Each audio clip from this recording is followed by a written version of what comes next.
Tuberculosis, also known as TB, is a highly infectious disease caused by germs spread from person to person through the air, often by sneezing, coughing, speaking, and even singing. The most important thing that people should know about TB is that because it's spread through the air, anyone can get it. It doesn't discriminate against people. All you have to do is breathe in an area where someone else who had TB has been breathing. Someone who has the typical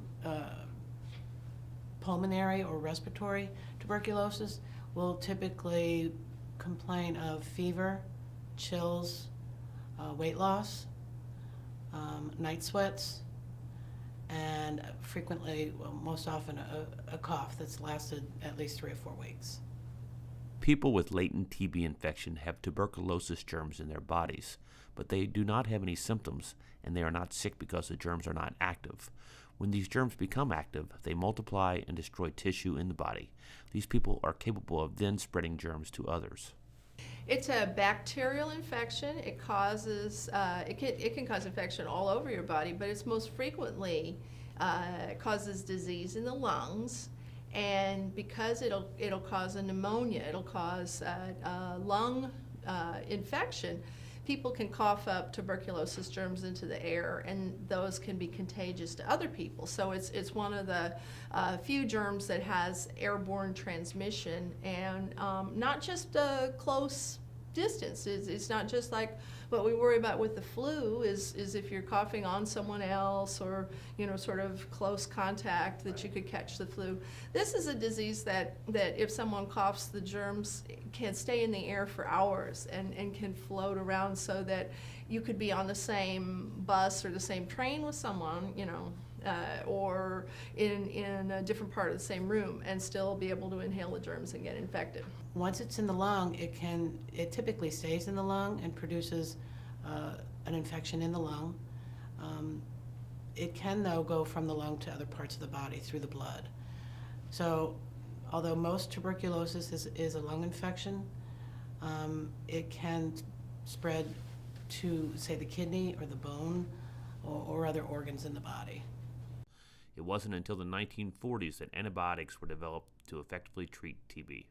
A lot of people believe that tuberculosis is no longer a problem in the United States.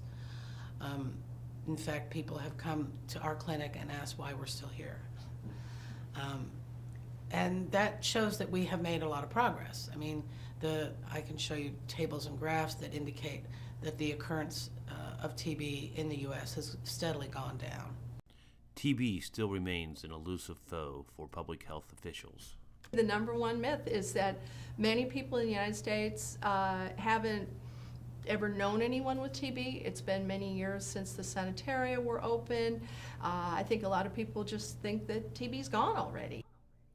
In Hamilton County, a tuberculosis control clinic operated by the Hamilton County Public Health Department works to control and prevent the spread of TB in the community. In Hamilton County, we see about 25 to 30 people with active TB every year. Hamilton County has a slightly higher incidence of TB than several other counties in Ohio. If someone's infected with TB, they don't necessarily become sick. People who are more likely to become sick with TB, if they are infected, are people who have problems with their immune system, say people who have HIV infection, or people who take medicines that affect their immune system, such as chemotherapy. And we know that children are very susceptible if they're infected. The standard method for determining whether a person is infected with tuberculosis is a skin test in which a small amount of TB protein is injected under the skin on the forearm. If you have been exposed to the TB bacteria, your skin will react to the antigens by developing a firm red bump at the site within 2 days. If you work in a congregate setting, if you work in a group home or a nursing home or a housing shelter, we're pretty certain that you probably would benefit from a skin test. Everyone in the medical profession is required to have one yearly, and depending on how close you are with patients, and if, at TB Control, we're required to have one every 6 months.